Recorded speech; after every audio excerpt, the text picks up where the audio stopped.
Hello guys, welcome to triples family. അപ്പോൾ ഇന്ന് നമ്മൾ ഒരു കുക്കിംഗ് വീഡിയോ ആയിട്ട് ചെയ്യുന്നത് വേറെ ഒന്നുമല്ല. കുറച്ച് ഒരു 500-300 ഗ്രാം ചിക്കൻ്റെ പീസ് ഉണ്ടായിരുന്നു. അപ്പോൾ അത് വെച്ചിട്ട് നമുക്കൊരു ചിക്കൻ ഫ്രൈ പോലെ ഉണ്ടാക്കാമെന്ന് വിചാരിച്ചു, ഒരു ഡ്രൈ ഫ്രൈ പോലെ. അതിന് വേണ്ടിയിട്ട് ആദ്യം തന്നെ ഒരു പാൻ വെച്ചിട്ട് നമ്മൾ കുറച്ച് സൺഫ്ലവർ ഓയിലോ അല്ലെങ്കിൽ വെളിച്ചെണ്ണയോ ഒഴിക്കുകയാണ് ചെയ്യുക.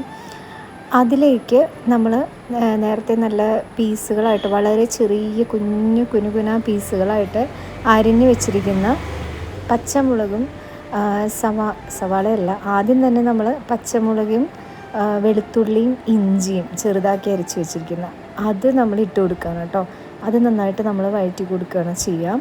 അത് കുറച്ച് നന്നായിട്ട് വഴണ്ടി വരുന്ന സമയത്തേക്ക് ഞാൻ നേരത്തെ തന്നെ ഒരു 3-4 സവാള കൊത്തി അരിഞ്ഞ്, അതായത് ചെറിയ ചെറിയ പീസുകളായിട്ട് അരിഞ്ഞ് വെച്ചിട്ടുണ്ടായിരുന്നു.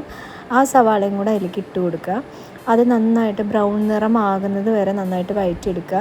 വേണമെന്നുണ്ടെങ്കിൽ കുറച്ചുകൂടി ഈസി ആയിട്ട് വഴണ്ടി വരാൻ വേണ്ടിയിട്ട് നമ്മൾ കുറച്ച് ഉപ്പ് അതിലേക്ക് ചേർത്ത് കൊടുക്കുക കേട്ടോ.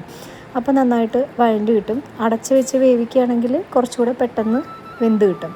അതായത് ഞാനെപ്പോഴും ചിക്കനോ അങ്ങനെയുള്ള ഐറ്റംസ് എന്തെങ്കിലും വാങ്ങിക്കുകയാണെന്നുണ്ടെങ്കിൽ ഒറ്റ ഒരു കറി തന്നെ വെക്കാതെ കുറച്ചുകൂടെ പരീക്ഷണങ്ങൾ ചെയ്യാനായിട്ട് ശ്രമിക്കാറുണ്ട്. കുറച്ച് പീസായിട്ട് മാറ്റി വെച്ചിട്ട് എന്തെങ്കിലുമൊക്കെ പുതിയ ടൈപ്പ് ചെയ്ത് നോക്കുക എന്നുള്ള, അല്ലാതെ എല്ലാം ഒരേപോലെ തന്നെ ഒരേ ടൈപ്പ് തന്നെ ഇങ്ങനെ വെക്കില്ല. എന്തെങ്കിലുമൊക്കെ പുതിയത് ചെയ്ത് നോക്കും. ചിലപ്പോൾ നമുക്കത് ഇഷ്ടപ്പെടും, ചിലപ്പോൾ ഇഷ്ടപ്പെടില്ല. പിന്നെ ഇനി നന്നായി ചുവന്ന് വഴണ്ട് വന്ന സവാളയിലേക്ക് നമ്മൾ നിറയെ ചില്ലി പൗഡർ, നിറയെ എന്ന് പറഞ്ഞാൽ ഇവിടെ നമുക്ക് നല്ല എരിവ് ഇഷ്ടമുള്ളത് കൊണ്ട് അത്യാവശ്യം അധികം ചില്ലി പൗഡർ, കാശ്മീരി മുളക് പൊടിയാണെങ്കിൽ കുറച്ചുകൂടെ കളർ കിട്ടും, അപ്പോൾ അതും ചേർക്കുക. മഞ്ഞൾപ്പൊടി, കുറച്ച് മല്ലിപ്പൊടി, പിന്നെ ഇത്തിരി ഗരം മസാല അല്ലെങ്കിൽ ചിക്കൻ പൗഡറോ എന്താണെന്ന് വെച്ചാൽ അത് ചേർക്കാം. കുറച്ച് കുരുമുളക് പൊടി, ഇതെല്ലാം കൂടി ഇട്ട് നന്നായിട്ട് മിക്സ് ചെയ്യുക കേട്ടോ. വെള്ളമൊന്നും ഒഴിക്കരുത്.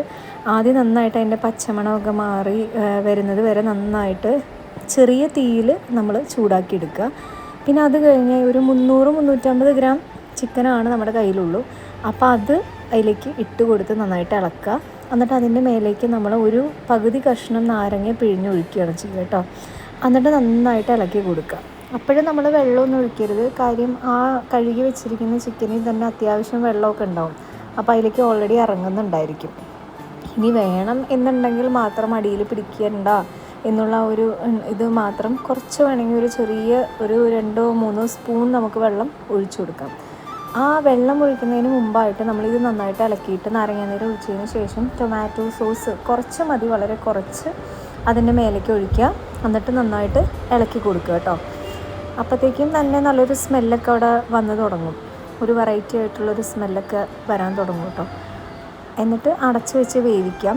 അടിയിൽ പിടിക്കാതെ സൂക്ഷിക്കണം. കാര്യം ഇതിൽ നമ്മളധികം വെള്ളം ഒഴിച്ചിട്ടില്ല, അതുകൊണ്ട് തന്നെ അടിയിൽ പിടിക്കാനുള്ള സാധ്യത കൂടുതലാണ്. അപ്പോൾ നമ്മൾ പതുക്കെ അത് ഇളക്കി കൊടുക്കുക. അതിനുശേഷം അത്യാവശ്യം കൂടുതൽ കറിവേപ്പില ഇടുക കേട്ടോ. ഞാൻ എൻ്റെ കറികൾക്കെല്ലാം തന്നെ ഞാൻ മാക്സിമം കറിവേപ്പില ഇടും. അത് എനിക്ക് വളരെ ഇഷ്ടമുള്ളതാണ്. കറികൾക്ക് ടേസ്റ്റും കിട്ടും, അതുകൊണ്ടാണ് നമ്മൾ കറിവേപ്പില ഇടണം കേട്ടോ. എന്നിട്ട് ഞാനിവിടെ അതിൻ്റെ ചുറ്റും കുറച്ച് വെള്ളം ഒഴിച്ചു കൊടുക്കുന്നുണ്ട്. അടിയിൽ പിടിക്കേണ്ട, പിന്നെ ഇത്തിരി വെന്തോട്ടെ എന്നുള്ളൊരു ഇതിലും കൂടിയിട്ടാണ് ഇത്തിരി വെള്ളം ഒഴിക്കുന്നത്. വളരെ കുറച്ച്, ചാറായിട്ടല്ല, കുറച്ച് വെള്ളം ഒഴിക്കുകയാണ്. ഇപ്പം നന്നായിട്ട് അടച്ച് വെച്ച് ഇളക്കി കൊടുക്കുക. നമ്മുടെ കറി റെഡി. മാക്സിമം നമുക്ക് ഡ്രൈ ആക്കി എടുത്തിട്ട് ഈ കറി നമുക്ക് യൂസ് ചെയ്യാം കേട്ടോ. അപ്പോൾ ഈ കറി എല്ലാവരും പരീക്ഷിച്ച് നോക്കില്ലേ. അപ്പോൾ അത്രയേ ഉള്ളൂ.